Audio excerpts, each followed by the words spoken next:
All right, Jack, if you could take us to the main operator screen. This is level 1 main operator screen here, where we have all the different options on iPress listed here. Job memory, your cams, die monitoring, multi-point setup, single point setup. So we're going to run through each one of these screens for you and show you the advantages of iPress. So let's go ahead and go to job memory.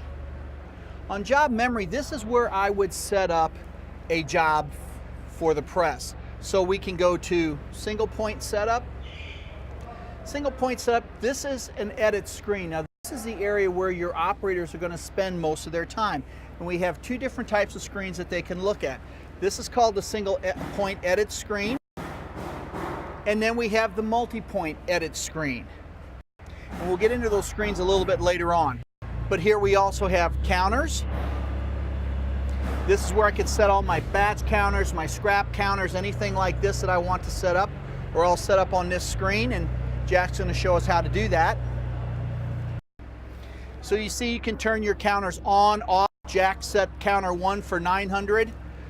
Counter 2 is set for, cut counter 1 is set for 50. So on this screen here, I could set my counters up for each individual job. And you can turn them all on or off. Also on here, we've got cushion pin layout. This is a very nice feature when you're using your die cushion pins. You see Jack is pressing each one of those individual spots. Well, that's where a pin can be set. And if it's green, that pin is turned on. If it's blue, the pin is turned off.